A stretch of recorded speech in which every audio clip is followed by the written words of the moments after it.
Hi, I'm Joe Wagner. I'm here with John Lopez, and we are really a big part of the team that makes up the wines we're about to taste today.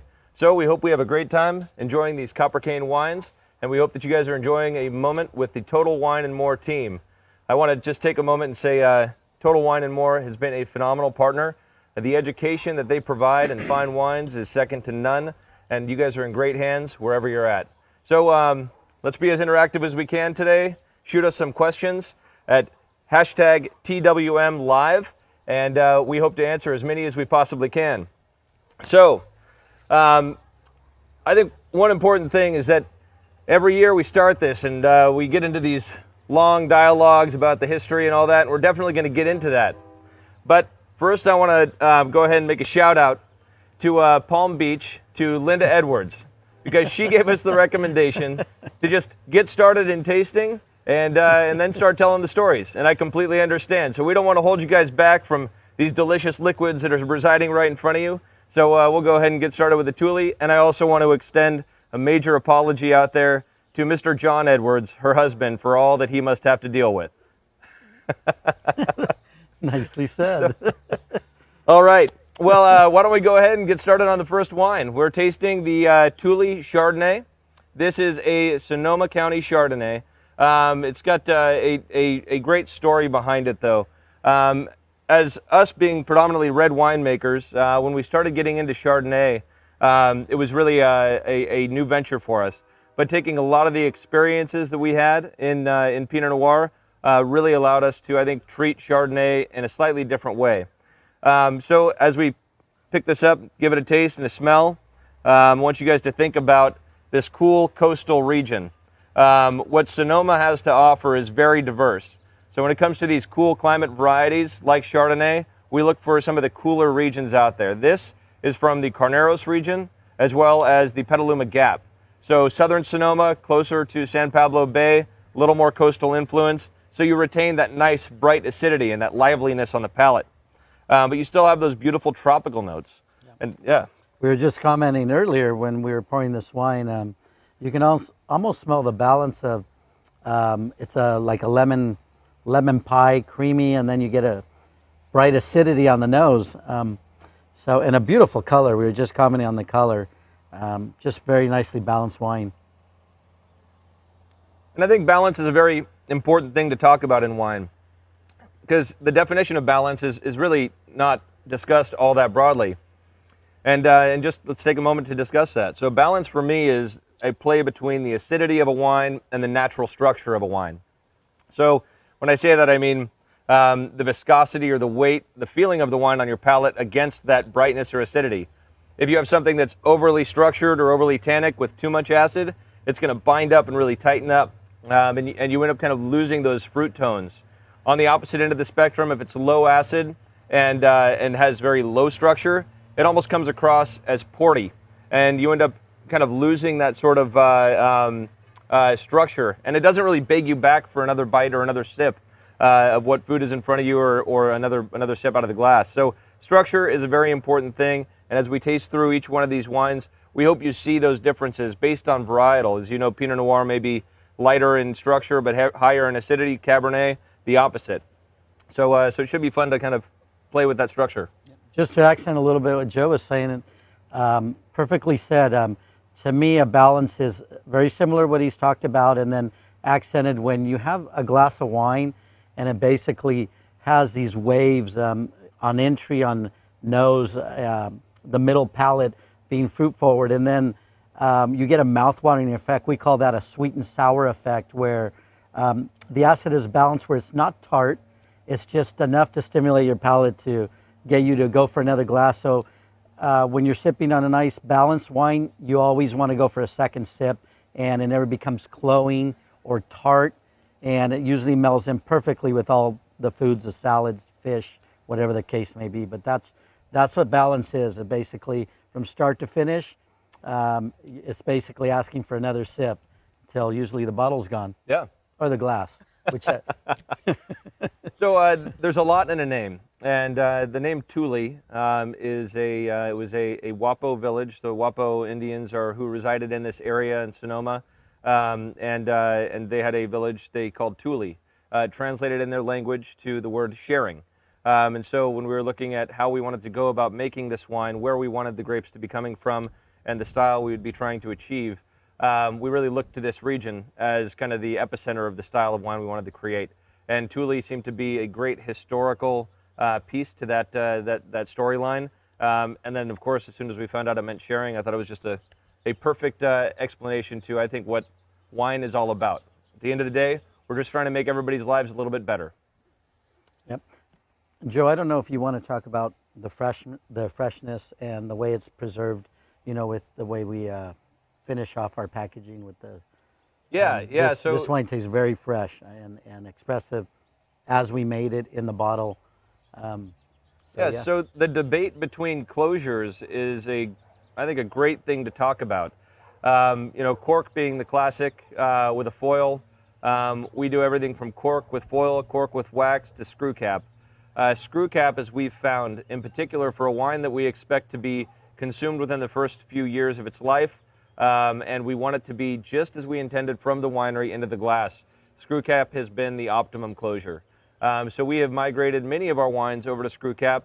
And when I say, you know, 3 to 4 years or whatever it may be, I also want to note that we've seen screw cap wines age for 10, 20 years phenomenally well, and in most cases better than their cork finished counterparts. So don't shy away from screw cap. I think it is a phenomenal closure, and love that it's being accepted as a big part of the fine wine industry. So I do want to talk a little bit about family history, but before I do that, you guys may be hearing some noises in the background. We are here in Napa Valley, right in St. Helena, actually my backyard, and we are just starting springtime. As you may be able to see behind me, some little green shoots are just starting to push out.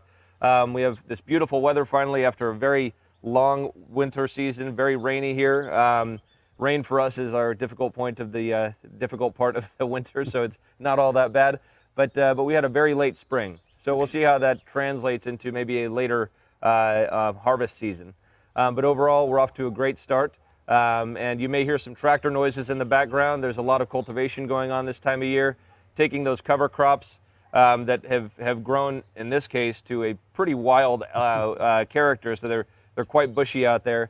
But what we're doing is we cultivate them, or I should say is we mulch them up in the field and then disc it back under into the soil. So we're contributing more organic content, and with things like Belle beans, more nitrogen into the soil, just as a means of getting more food to the vines for the growing season. So you may see that in a bit.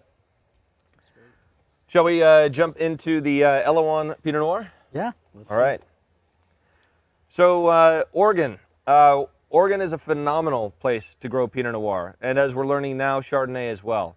But for this purpose, let's talk about the Pinot.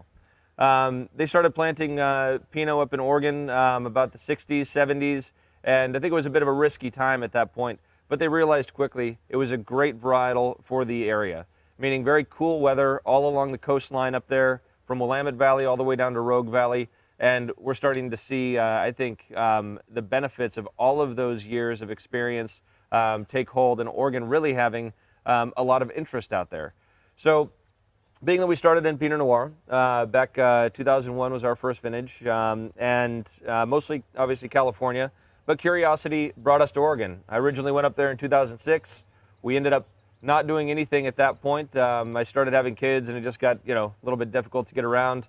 And then 2012 rolled around, and we started doing some experimental vintages up there, experimental Pinots from up there in that one vintage, and we quickly found that we wanted to adapt a philosophy to Oregon that had not really been taken there. So what happened was looking at Willamette Valley, really the epicenter, the crown jewel of Oregon for Pinot Noir. The wines are turning out phenomenal up there. We're really happy with the results, but we also wanted to experiment with grapes from areas like Umpqua Valley, just to the south of Willamette. And then just further south of the Umpqua is the Rogue Valley, stretching almost down to the California border. And by taking these three regions, the opportunity was just exponential for us to create a wine that had a huge element of character, a much broader flavor profile that kind of exposed the entirety of Oregon's coastline. And that was what we adopted as our philosophy with this wine. Why don't we go ahead and taste?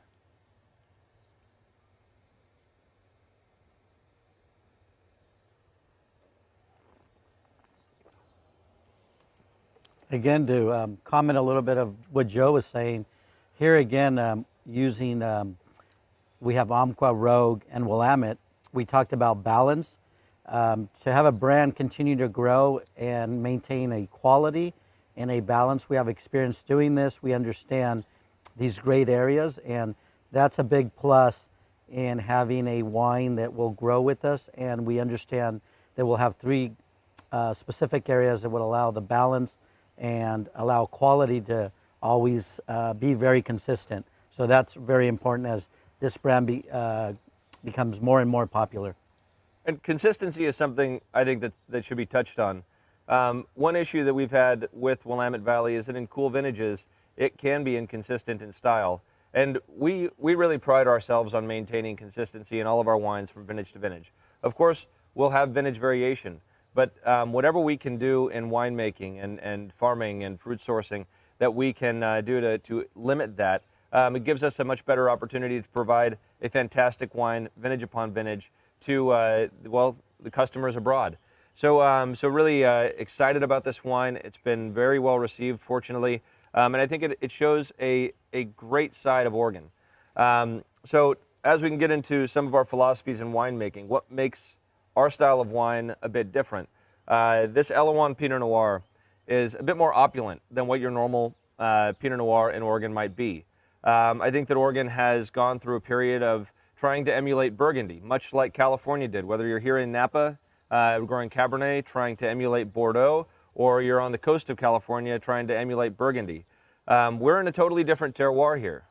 California is its own unique area. Every region within California is unique. Same thing in Oregon. Willamette, Umpqua, Rogue, they each have their own individual characters. And working with what Mother Nature gives us is what our goal is. And bringing those characters out in full force is what the intention is. So we took a different approach. We did not try to emulate Burgundy. We tried to create what we considered to be the greatest example of what Mother Nature gave us from Oregon's coast.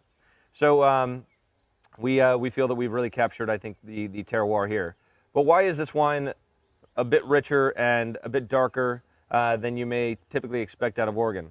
Well, there are a few things, and I'll get into the winemaking in a little bit, but I do want to talk a bit about copper cane because, again, a lot is in the name. The name copper cane really sets the foundation for us. A copper cane is just as the season is progressing right now, those green shoots start as a bud and they grow up through the vegetative cycle of the vine. And once ripening begins, meaning we call veraison, meaning sugar distribution to the berries and coloring up of the fruit, we also start to see a little bit of yellowing in the base of that green cane, which grew from spring. And as ripening continues on, that yellow turns to brown or a copper color and slowly migrates up towards the very tip of that cane. What we want to see at the optimum point of harvest is that entire cane being copper in color. That's where the name copper cane comes from. And why is it important? Well, if you think about green and the vine, you're going to translate some green characters into the wine. And so if we have purged all of those green characters from the vine, then we should have a great opportunity to create an extremely expressive style of wine, especially with Pinot Noir. So not only do what we call lignification, not only do the shoots lignify, but also the seeds and the stems. And those all play a major role in the style of wine that we're trying to make under copper cane. But that is really what sets the standard for what we're doing. We'll get into the winemaking practices in a moment, but really that philosophy on ripeness being more about the physiological development than just the sugar content is at the crux of what we're doing with copper cane wines. Want to talk a bit about Elouan? Yeah, and again, maybe we'll go a little bit into the winemaking side of it. Joe touched up a little bit on the darker color that Elouan tends to have. Of course, we pick a little riper, and again, we have different sites and different regions, from Rogue being slightly riper and the Willamette being our bright acidity that maintains the structure of this wine and the balance. The color comes a lot from once it comes into our winery. We like to make it, we're there we deal with it. It's not, basically we bring the temperature down, we call cryo extraction. So we freeze the grapes once they reach tank. As they're being transported, they also have dry ice layers, so they're also going through a maceration. We bring all of the fruit from Oregon to California so that we can make all the wines in one location. And that really allows us and our philosophies to take hold. If we're making wines at different locations, then we've lost our ability to employ that philosophy. And so that's our way of doing it. And so to John's point, bringing grapes down here, layered with dry ice, and go ahead. Then basically doing a very unique cold soak. Most people talk about cold soak at a cold temperature. We called it cold soak, but it's more a freezing type of practice. So, I mean, you get down into the 30s and 40s, and basically the skins of the grapes deteriorate, causing these dark colors. We tend to have a little bit more loss in our wine due to more lees, but we understand that we get a higher quality product, darker, richer flavors, and it allows us to ferment at a very slow pace. Usually Pinot will ferment from 4 to 6 days, and that's a very slow, what's considered good fermentation. Ours can go 7 to 10 days, and that's partially started because we start at a colder temperature that allows the yeast not to flourish so heavily, where the fermentation would basically finish at a quicker rate. So that's one of our main practices that is very unique from a lot of different wine making styles. Yeah, I think to simplify, because cryo extraction can be very detailed, but if you think about a cold soak as softening the cell walls and the skins, the cell walls and the skins in particular are where you have all your textural components and all your color. So a cold soak would soften those and kind of prep it for fermentation where you get your extraction, but a freezing element actually bursts those cell walls open. So you end up having much greater access to them, and I think that that is one of the key points here. I also, before we jump on to the next wine, again, the name, Elouan, what does it mean? Well, it means good light. It was a Breton word, which is a form of Old English, and it was adopted by the French culture as a first name for a girl. So I actually found this word just as I was searching for baby names.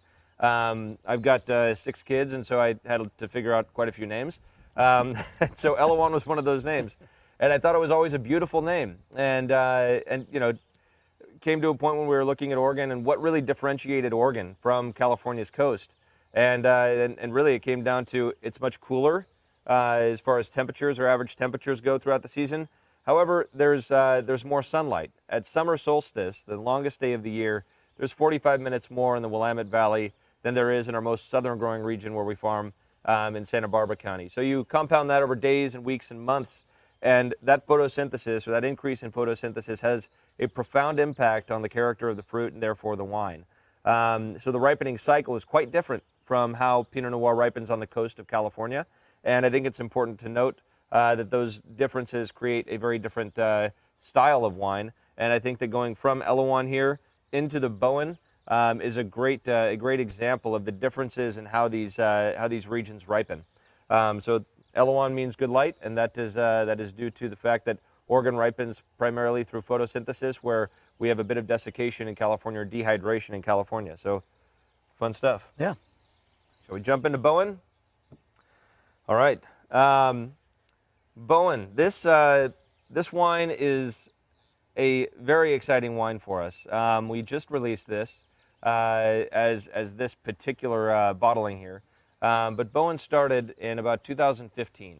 It was our first wine that we released after we sold the brand Meiomi. If you're not familiar with that, we had a brand called Meiomi, and we sold it in 2015 and created a new wine that we called Boen. The focus here was appellation-specific Pinot Noirs, something that could really take a slightly broader spectrum look at Pinot Noir, where Belle Glos being vineyard designate.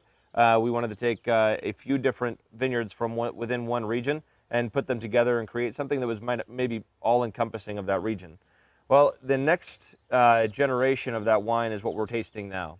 This new release is something I think that really magnifies the coast of California. So why is the coast so important with Pinot Noir? Well, it's a very cool climate varietal, meaning it wants to ripen up very quickly. So if you put it in an area like here in Napa, it's going to ripen up too quickly, your acids are going to fall off, and you're going to have this kind of like flabby, high pH style of wine. So you want the cool temperatures along with the sun that we have here in California to allow for a long period of hang time, so you get all of that development of flavors and phenolics, and still maintaining acidity. So this wine is a blend of multiple vineyards from Sonoma, Monterey, and Santa Barbara. And why did we choose those areas? Well, we happen to farm in all those areas, and I think we have some phenomenal vineyards in those areas. And I think that blending them together creates this very cohesive style of Pinot Noir.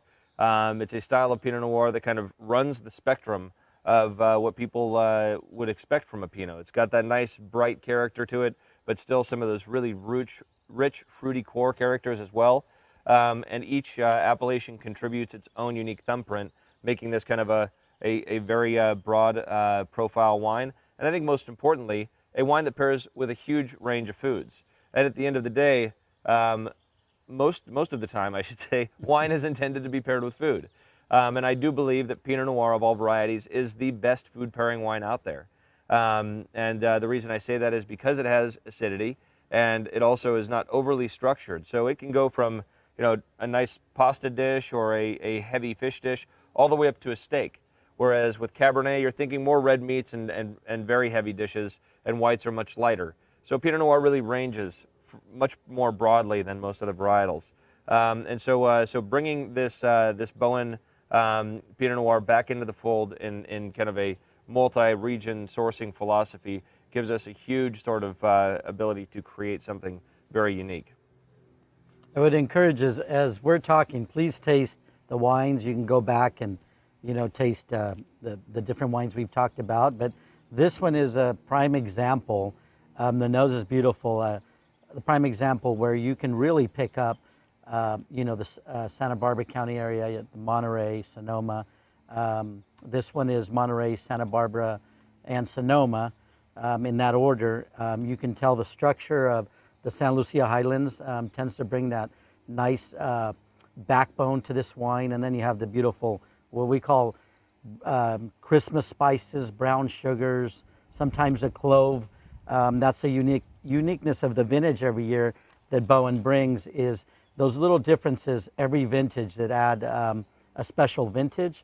But within the three appellations, you can see the consistency of it. And then you have Sonoma coming back, and this one shows it perfectly with a little bright acid at the end, makes your mouth water, and then the whole cycle starts again.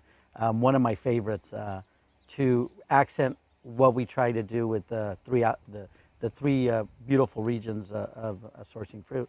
Yeah, and I think if you guys still have wine in both glasses for the Pinots, this is a great way to really compare our winemaking style with Oregon terroir versus California terroir. Both of these are coastal, so both of them both have all vineyards residing within the coastal range, whether it be Oregon or California. But you get to taste the differences in how these regions really drive the character of the wine. So not much of a change in philosophy on how we make each of these wines, although everything we do is quite reactive to what we feel is the best thing to do for that wine at any given time. But nonetheless, I think that it allows for a good opportunity to taste them and really get a good example of what the difference is and what these regions drive from a character standpoint. Oh, and how could I forget? The word Boen means farm.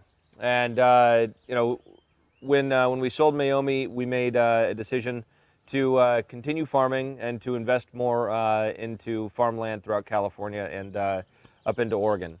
And so currently we're farming about 1,000 acres in Napa, Sonoma, Monterey, and Santa Barbara. And we hope to continue growing that. If we can control things from the vine all the way through to the wine, we feel that we have a much better chance at creating a very consistent, high-quality wine every year. At my core, I'm a farmer. That's what I started doing, and then got into winemaking. And actually, John's dad was a farmer with my grandfather. They worked together in the vineyards over at Camus. And so that's how John and I originally kind of met. But farming runs in our blood, and we want to continue that as part of what we do for each one of these wines.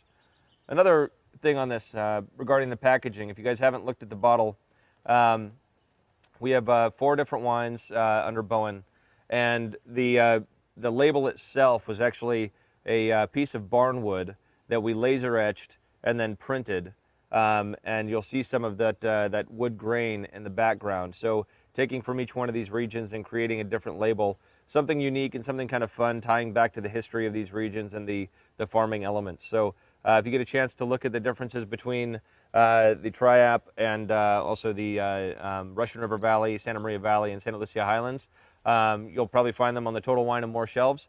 But it's something fun to look at. Not many people ever, hear that story, so I want to make sure that I get to share that with you all. All right, well, we are going to do a change over to the wines. I think we got a few minutes, but we have a few questions. So we may be going back and forth through these. Juan in Miami, Florida said, which is the best food pairing for Tuli Chardonnay? John, I'll let you take this. Yeah, I'll take this. I'm gonna say after tasting it once again today, I'm gonna go with the seafood pasta. I think it carries that bright acidity and the middle core of the fruit, so it cuts through a little bit of the not necessarily sweetness of the pasta, but it basically sparks your palate to cut through a little bit of the heavy side of the pasta, but then maintain a little bit of the integrity of the seafood side of the pasta. So I'm going to say the seafood pasta, just because it has a nice bright acid, and then the flavors keep coming. Yeah. And that sounds good. Yes, and Juan, I'm going to put a shout out to all the basketball fans. I hate to see D Wade go, so for whatever it's worth, this is a D Wade, all right, Juan? All right. And John's like an encyclopedia on sports. He'll, Let me get a little rusty, but yeah. You could ask him something about somebody in 1967. He's like, oh, I know the stats of that year and everything. It's crazy. So Chip asks, why have you gone to screw caps versus corks? So I think we talked a bit about screw caps versus corks, but really to reiterate the point, screw cap is intended for something that is, we want it to be held in its form as we bottled it for a longer period of time. So it is intended more for kind of, the first few years post-release. But again, we've seen great results in screw caps aging in the long term. Cork, on the other hand, is the industry standard for aging. So anything that we have that is at kind of a reserve tier that we feel will benefit from some age or some, more standardized aging, such as a cork or use of a cork, then we'll put that in a cork finish. So the Belle Glos wines, those are under cork. The Elouan Reserve wines are under cork, as well as the Quilt Reserve wine as well. Oh, and Torial. Yeah, and just to add to that, remember we understand there's less oxygen going into the practice of using a screw cap. So the wines are prepared for more of a ready-to-drink approach. They also have longevity. So there's practices in the cellar that we know compared to a cork on our Belle Glos or our Boen. It's really nice to reaffirm as we taste this wine today that the wine is tasting pretty much exactly what the intention was when it left the cellar. So that's the beauty of it, that it's prepared that way, and the closure will preserve the flavor that it is intended in the profile. So, and I think the other benefit is I don't know if you guys have gone out on any picnics or anything and forgot a corkscrew and you got a bottle with a cork in it. It's one of the most frustrating things. I mean, you could beat it against a tree for 30 minutes and maybe get it out, but or push it in, and that's never fun because then it splashes all over you. But screw caps are just a great way to go. Really, I've really fallen in love with that closure. T. Fred in Palm Desert says, Joe, what is your vision of Copper Cane in 10 years? Well, we would like to be one of the most notable luxury wine suppliers in the United States, if not the world. We focus on luxury wines. We want to make sure that people have a great experience with wines. And if you're at a restaurant, what can we provide as a wine supplier, winemakers? Well, you've got great food and great ambiance and great company and great service, and hopefully the wine is just the cherry on top, and it just kind of ignites the evening a little bit more. And so we feel that if you have a more enjoyable time, just a more luxurious lifestyle by enjoying wines, and not luxury wines on a special occasion basis, but these are luxury wines that are intended to be enjoyed on a daily basis. I think that that should be a part of daily life. Looking back into the old world, that was a normal thing. It was, I think part of life enjoyment, and maybe even contributed to longevity of life. So in 10 years, we would like to be one of the top luxury wine suppliers in the United States. And I also, think maybe I'd like my kids to be getting involved at some point. So they may only be, my oldest would be about 20, 21 at that point. They may be interested in other things than making wine, but they may be learning how to be consumers of wine at that point. But yeah, I'd love to have them learn to work alongside me and continue this on for another generation. And a quick reminder to send your questions in. Again, hashtag TWM Live. So why don't we take a moment and talk a little bit about some of the winemaking philosophies, if we have a few minutes. You got other questions there? Let's see, what do we got here, Joe? All right. We're looking at 131. Got Linda from Palm Beach Gardens, Florida. Does the Tuli Chardonnay go through malolactic and is it filtered? 100% and 100%. Yes, we are strong believers in filtration, and do believe that balance in wine. If you're looking for your initial acidity, you may want it to be a little bit higher, a little bit of a spike, so that when you go through that ML fermentation, you're creating some really nice viscous and kind of mouthfeely tones that you can only get with ML fermentation. But we don't want it to be too low in acid, so we make sure that we maintain a relatively high acid from the get-go. You want to point out a little bit about ML and how we go about it? Yeah, I am. And to start, what Joe was saying is, you want to pick a little bit not overripe, and I wouldn't say underripe, but like you said, a little bit brighter acidity. So when malolactic softens that particular type of acid, you have a very balanced wine. We will basically take the grapes, and we do a very light press on the grapes where the juice is carefully drained into a tank.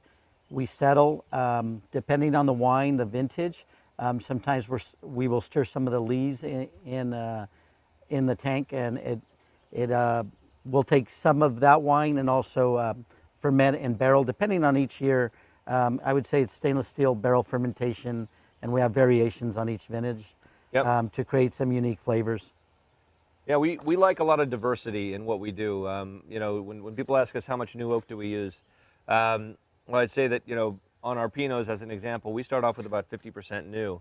But then it may end up somewhere between 60 and 70%. And the reason for that is, again, kind of reactive winemaking. We'll taste through the lots, and as we do our bench blends and start to assemble things, and we'll realize, we could use a little pop of oak. We need a little more of like a high tone there. And so we'll bring, more new barrels in, and we may, drop 30% of that blend into new barrels for another, 3 to 4 months. And some of those little tricks, it's just kind of like, it's not so recipe driven, anything that we do. It's really, how can we make this wine just a little bit better through the process? And it's just a lot of very small steps, eventually leading up to what we hope to be creating as an extremely balanced wine that everybody can enjoy. So I think that's what makes all our winemaking unique. Sometimes people always ask us, is it 50% new oak? Is it 60? And again, all our wines, we taste the barrels every month. We taste tanks, whatever the case.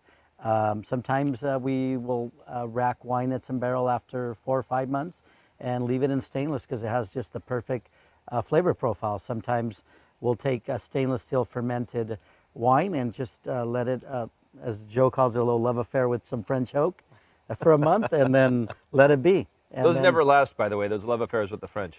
Just sounds good, but it's...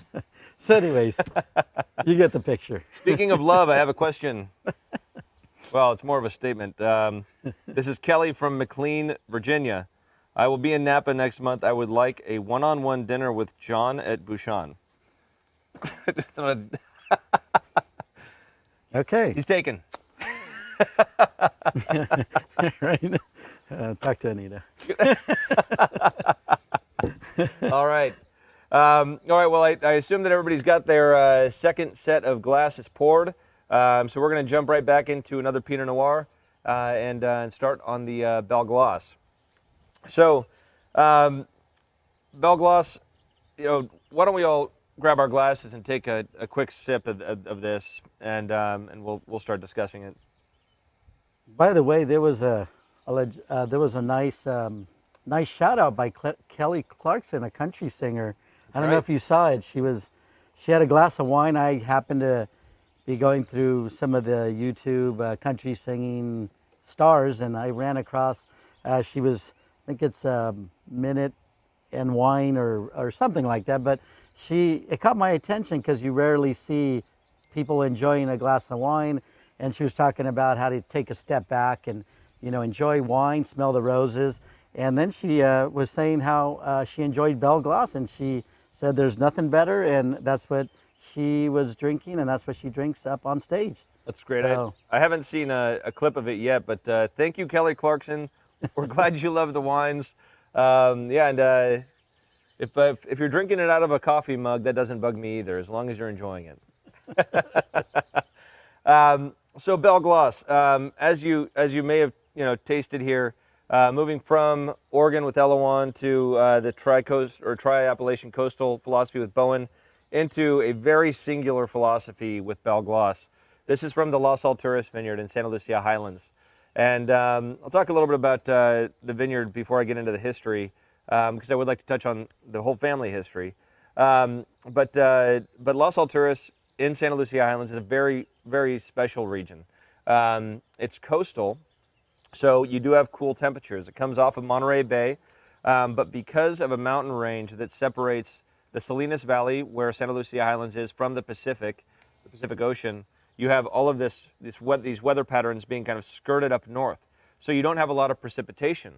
So what we end up with is a lot of sunlight, very dry climate, so a very arid desert-like climate, while having a very cool average temperature.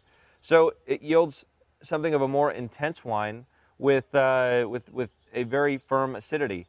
So I'd say it is the biggest of the bunch of what we produce for Belle Glos, but it is all driven by this region. And if you're looking for one region, say you're at a restaurant, you're looking for a Pinot Noir and feeling a little saucy and you want to try something you've never tried before, I would say by and large you're going to find very high quality consistently from Santa Lucia Highlands. And a lot of that is driven because it's family farmers that have turned into winemakers, and they have a dedication to high quality. And I really think the region is also a consistent region, maybe the most consistent region in all of California for Pinot. So the name Las Alturas, it means the heights or the heavens in Spanish, and we're one of the highest vineyards in the appellation, which is already a phenolically driven appellation, so a lot of texture and mouthfeel. But when you add the elevation to it, we have bigger swings from daytime highs to nighttime lows, further concentrating those phenolics, and also seeing a little more sunlight. So Las Alturas and its height in relation to the rest of the appellation, we're at 1,400 feet. The majority of the appellation goes down to about 400 to 600. And so there's a relatively major change in elevation that has a very big impact on the style of this wine. Why don't you talk about... Oh, we got the wrong bottle. Well, now you guys know about Las Alturas. That's good. All right, so why don't we talk about Clark and Telephone, because I believe you guys are all tasting Clark and Telephone, as I was just told out here. The Clark and Telephone vineyard, did you want to talk at all about? Yeah, so through the years, Clark and Telephone has probably been one of the more consistent vineyards. It's on its own clone, Martini clone, 1972, Joe. I think it's 1972, That was when it was right? planted, yeah. Always very consistent with its spices and brown sugars. I know that sounds, I didn't come from a wine background, and again, I don't, so I didn't, when I talk about spices and brown sugar and plum, you actually can smell a little bit of this during the fermentation process, and it basically deciphers down into the wine when it's completed fermentation. But one of the most consistent, unique, older clones that has created a very rich and consistent wine is the best way I can describe it. Yeah, Joe. it took a lot of experimentation to figure out how to work with this clone he's talking about, Martini. So, of course, within Pinot Noir, there are a number of different clones, each kind of having their own bit of unique character to them. Martini was one of the first to hit California's coast in the late 60s. It was really that and Pommard. And there was an old saying by a famous winemaker here in California named Andrei Telechev. And he said, God made Cabernet, whereas the devil made Pinot Noir. And I think that he was speaking of the Martini clone because when you take a more traditional approach with Martini, it comes across as very vegetal, like very almost like tomato leaf in a character in a way. But when you learn how to deal with it, from not just a growing standpoint and when to pick or the maturity standpoint, also how to make the wine, you get these beautiful brown spices. And I know John talked a bit about that in the past. This kind of this kind of like Christmas spices, this nutmeg and clove and cinnamon, and that is what we expect out of the Clark and Telephone Vineyard. And that's driven by the Martini clone, along with it being in these sandy loam soils of Santa Maria Valley in an area that we call the Mesa, which is a bit of a high plateau, and has been producing some amazing wines. But these are the oldest vines that we farm in the state. They're all in reasonable condition. We get very low yields off of them, but highly, highly concentrated character in the fruit. So it's been a phenomenal vineyard to work with. We didn't plant it. We did start farming it in the late 90s and brought it back to health and retrellised it and added irrigation so we had a little more control. And it's been a phenomenal vineyard for us. This was actually the first vineyard that we started farming for Belle Glos. The name Clark and Telephone comes from the simple statement of where the vines are planted. That's at the corner of Clark Avenue and Telephone Road in Santa Maria Valley. So if you guys are heading down there or you want to jump on Google Maps, you'll find the vineyard right there. In the early days when we were looking at vineyard designation, it was all about the place. It still is, but it was in naming it, it was about how do we convey that sense of place to this. And while it's a bit of an oddball name, I get questions like, must be Clark Kent getting in the telephone booth to become Superman or something like that. But no, it's simply Clark Avenue and Telephone Road. If just because I think it's a very special label for me, and I know for Joe, but can you talk a little bit briefly about Belle Glos and the meaning of it, Joe? Yeah. So I think, and I'll get way back into the family history before I get into the Belle Glos name because I think it's important to go through that. Sounds good. So my family immigrated here from Alsace in the 1850s, and they started planting grapes and making wine here in Napa Valley. And they had a pretty good run of it until Prohibition shut them down. They resorted to prunes and walnuts, and they still grew grapes and still made some home wine at that time. But they predominantly moved over to other crops to make ends meet. By the late 60s, they weren't making ends meet, and my grandfather and grandmother asked my dad at the time, who was 19, if he would join them in a commercial wine business, and if not, then they would sell the farm and move to Australia. And my dad decided to join and started making wine with them, and they made their first vintages of Camus vineyards in that 1972 vintage.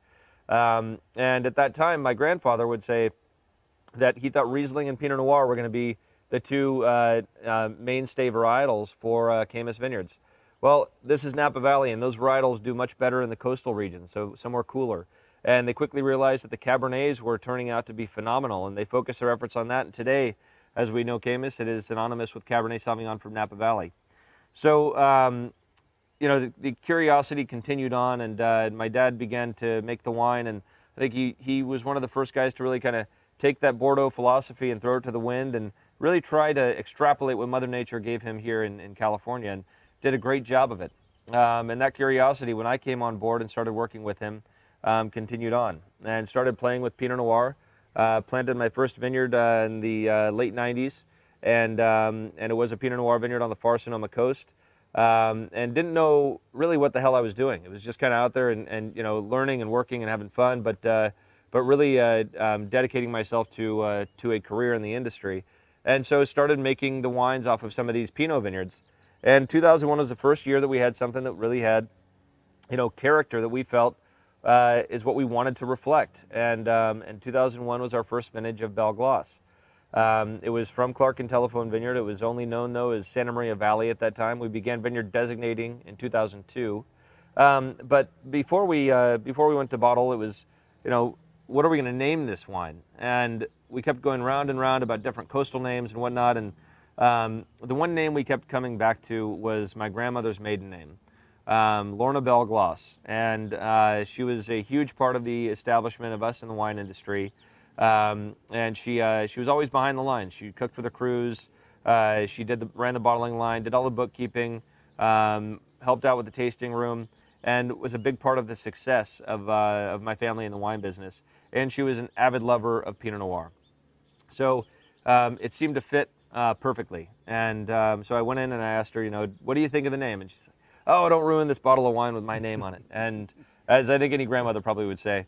And so, I explained to her what the importance was, and she allowed it. And so I think she was very happy, of course, after a few years, and everybody, knew the Glos name at this time, and was able to carry it on through the California wine industry.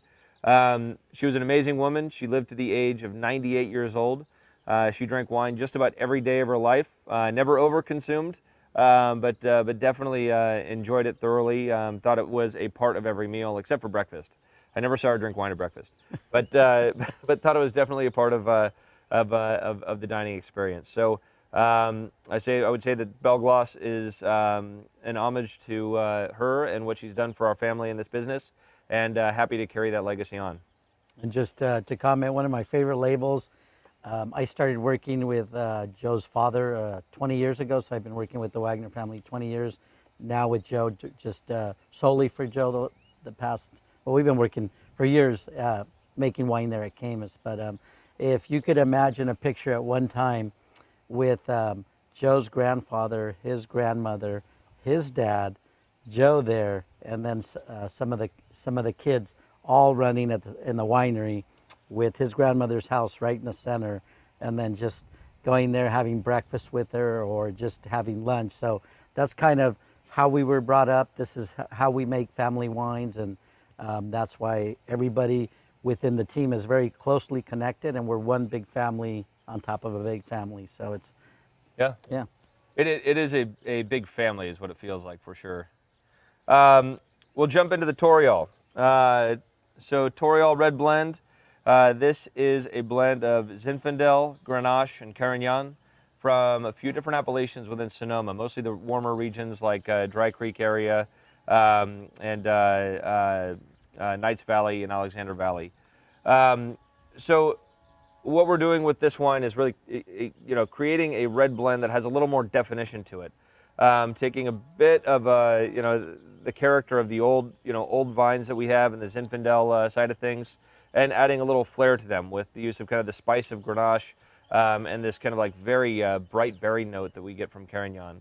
So Torial, the red blend, this is an exclusive to Total Wine and More, and it's been a phenomenal wine. We're very happy with how it's been coming out every year, and just having that ability to blend these varietals together gives us that opportunity to create something fantastic every year.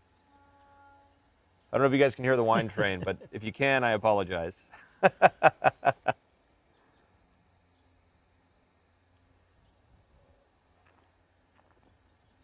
Yeah, again, great wine. You can tell the notes of the Zinfandel are the first very apparent. As you smell the wine, you get that little black pepper, a little spice, some plum in it, and then it kind of melds in with the Grenache and the Carignan. But perfect wine, and just, again, perfect acidity. It goes great with nuts.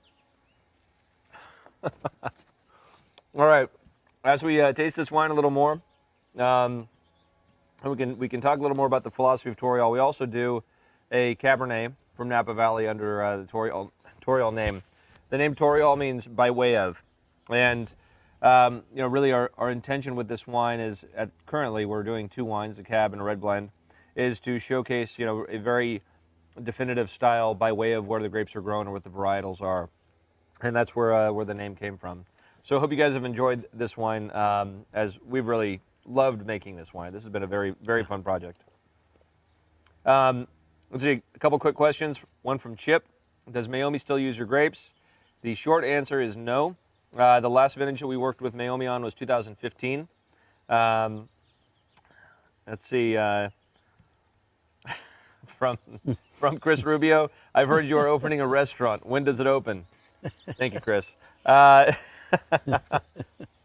so if you guys are coming out to Napa Valley, and you guys haven't stayed in downtown Napa, of course, Napa, the city of Napa is really the at the mouth of the valley and is the beginning of our wine country here in Napa. Good time to talk about this since we're about to get into the Quilt. But we take a different approach to hospitality.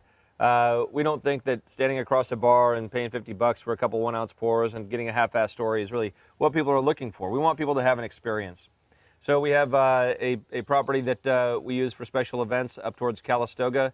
Can incorporate anything from skeet shooting, hiking, biking, bocce ball, even a water slide if that's what you're looking for. So it's been a ton of fun up there, kind of an oasis for, it started off as, me and my family going up there, and we've opened it up to friends and trade alike. So there's that. But what's coming down the pipe here very soon is a tasting room, restaurant, bar sort of environment that we're creating in downtown Napa. It's a historic building built in 1908. It's currently called the Faggiani Building. So if you're looking on social media, you could look at the hashtag Faggiani, that's Faggianis, hashtag Faggianis, or follow Chris Paul Rutherford, who's been doing social media for us, to see the developments there. But it's a beautiful 3-story space with a rooftop. It'll have a big focus on food and pairings with our wines and upcoming spirits, for that matter. When in the next few months we'll be getting into some spirits we've been laying down for about 5 years. But nonetheless, a bit of a unique venue. And downtown Napa is just bustling right now, so it's be a very, very fun experience.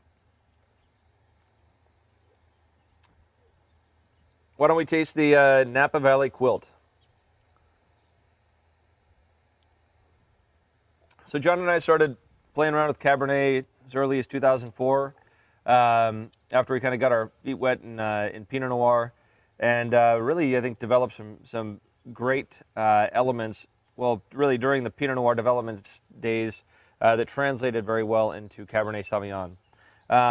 So the Quilt Napa Valley is, as the name suggests, it is taking the what we call the fabric of the land and incorporating it into one cohesive blend. So this is 7 sub-appellations within Napa, 2 of them mountain regions, the other 5 are Napa Valley proper from Napa up to Calistoga. So you have a diverse sort of spectrum to draw from. You have the warmer areas like Calistoga being sappy and very rich and rounded. And then you have the mountain regions with more tannin and structure, and the Napa area having a little more acidity, and then everywhere in between being very well balanced. So you have this ability, again, to blend in and out of vintages and create consistency. But you also get this style of almost like a cult Cabernet that doesn't break the bank every day. So we're really trying to provide the Napa Valley that I remember, the Napa Valley that really started it all, and keeping people engaged with what we're able to do here with the beautiful terroir behind us. I think Napa Valley is a special place in the wine business. It's got a style of its own, and the only risk that I see is that the pricing is getting so high in many cases that it's hard to be able to find a fantastic wine at a price that's reasonable. And so that's our intention with Quilt. So really happy with how this wine has turned out. We have a few more questions here. Let me taste the Quilt first. You have any thoughts on Quilt? Yeah. So again, this accent's born and raised in Napa. My career started, at Camus the earlier years, and then coming back and making a Cabernet of this quality, and it kind of puts the cherry on top. I would say that Quilt definitely represents the entire valley, and I love the name. As Joe was talking about, Quilt is like a quilt blanket. It has little patches from valley floor hillside, warmer regions. So the relationship that Joe's built in the valley with Handshake to get the high quality of fruit to create Quilt is amazing, and it reflects here in the glass. So it's just, yeah, it's just great. Yeah, really excited about this wine. We also have a reserve that is, I think, just knock your socks off. Really happy with how that's turned out. So hope you guys enjoy the Quilt. We have a few quick questions. Maggie from Brentwood. This is one of my favorite questions, and I'm glad somebody asked it. What temperature do you recommend serving your wines? I would just say in general, I like starting colder and letting them warm up. So on a red, I'm going to say 56. I know it sounds a little bit low, but 56, maybe 58. Let it warm up in your glass. Pour yourself a big, handsome glass. That way you don't drink it too fast, and you can see it develop in the glass. That's my preference. I would also say that, I walk into a restaurant, and so I've been a victim of this. I walk into a restaurant, and I'm still like somewhat young looking. It's all the Botox, and so I order a bottle of red wine. It comes out, it's like a little too warm, and so I'll ask for an ice bucket, and the sommelier or servers looking at me like, this young guy doesn't know his ass from a hole in the ground. He wants an ice bucket. This is a red wine, and it takes a moment for you to swallow your pride and just know that you want a better experience with that wine. But I would recommend just going ahead and getting that bucket of wine if the red wine is a little too warm. They will roll your eyes at you and go, geez, here we go. But it's perfect. You see more and more people doing it. And again, 56 to 58 is the optimal temperature, and don't shy away from it. They don't have a bucket. It's the 5-minute rule. Dip it in on ice next to right up at the bar. Just say dip it 5 minutes on ice, and you're good to go. Yep. Then white wines. John, what do you think? Ooh, I'm going down to like 48 degrees, about 48 degrees. Remember, if it's just a little bit, if you overshoot it and it's a little colder, most of the places you're having a white wine, I mean, the glassware's a little warmer, whatever. It just takes a couple more minutes to warm up. But I'm going to say 48, 52 degrees, and everybody has a balance. So it's kind of your call in between that temperature range. Yeah, I'm in there too. Lynn from Florida is asking, why do you wax the top of Belle Glos, and why 3 different versions? Good questions. Most importantly, why are there 3 different versions? Well, Pinot Noir is a varietal that better than any other variety out there transcends the area where the grapes are grown. So it really has the ability to take what Mother Nature gave you, the soil, the climate, the aspect, the slope, the cultural practices, everything, and convey them into the wine. That's why there's so much diversity in Pinot Noir. It thrives in areas from Burgundy to New Zealand to California, Oregon, even Australia. So you see it thriving in many different areas, and it can show in many different ways, from as light as a heavy Syrah to as heavy as a Syrah. I'm sorry, as light as a heavy rosé all the way up to a Syrah, and everywhere in between. So being able to show the different characters, if you get a chance, maybe if you picked up all 3 bottles, one of each of the vineyard designates, and try them side by side, that is a great learning experience about how Pinot Noir really transcends the site. And wax, well, we started wax in 2002 because I wanted to showcase the difference between our vineyard designates and our, at the time, what became Meiomi. From a price point standpoint, a prestige standpoint, and so we started using wax, and I've fallen in love with it. We have a new pull tab, which I always forget to talk about as well, where it's a little plastic doodad, I think that's a technical term. You just put it on the top, and we dip it in wax, and you just rip it right off, and it gives you the cork right there. So hopefully we've made that easier for people. That only took us about 10 years to create, but we finally did it. And Rojas from Florida, which wine of yours is your absolute favorite to make year in and year out? I'm letting John take that one right now. Okay.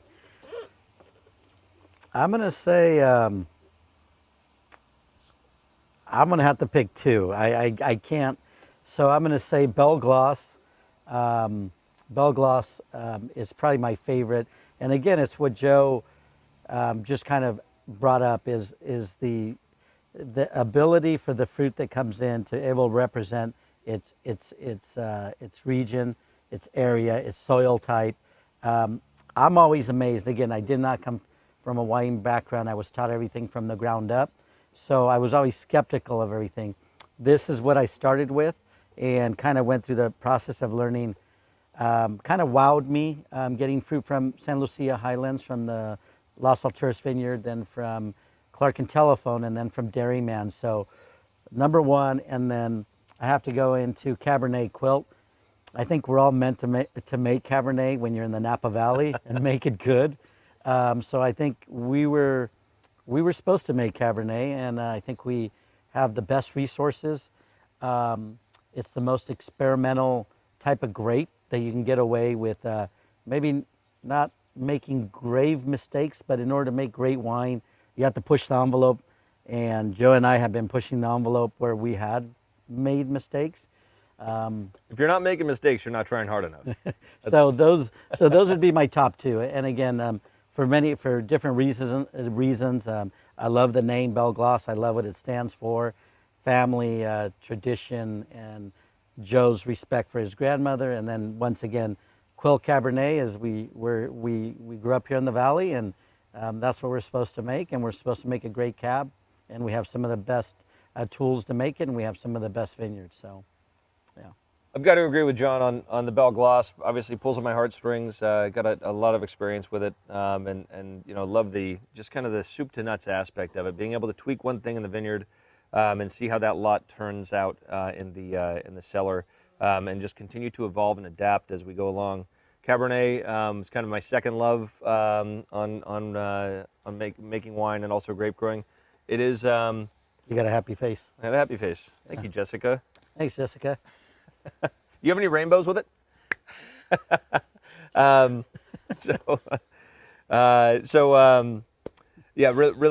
Cabernet is, I think, it is forgiving, and I'd say Pinot Noir, having these like two extremes. You have like Pinot Noir, it's like a three-wheeled Ferrari, and you're driving at 100 miles per hour, and then you got like Cabernet that's like a 1968 Cadillac, and it's just like cruising along, and it's got these with nice, the horns in the front, or yeah, no horns? you throw the horns on there. Horns on the front. Big cushy suspension and all that. So they're just cruising along, and so you have these two opposites, and I think that play off of those extremes is quite fun for us. But all of the wines are a blast to make. They're all a great time to grow as well. We hope you guys enjoy them all, and we do hope that you guys all get a chance to come out here to Napa Valley and visit us. In the meantime, I want to thank you all and the whole Total Wine & More team for all of the support. Very, very excited to be able to show you these wines and talk to you about them, talk to you about them in depth. Thank you. and really hope that we can make this a more normal occurrence. But until we meet in person, please ask your Total Wine & More manager, and they seem to have a ton of information. They put a lot of education into everybody that works there, and I think it makes a massive difference, especially when it comes to fine wine. So. Yep, and as Joe has always said, go with your palate. I think we make wines that please the palate. Don't overthink it. If you like it, you like it. If you don't, you don't. And we're very confident we make wines that are very approachable to the everyday drinker. So thank you very much. And from cheers. Copper Cane to everyone out there, cheers and thank you. Thank you. Cheers, John. Cheers.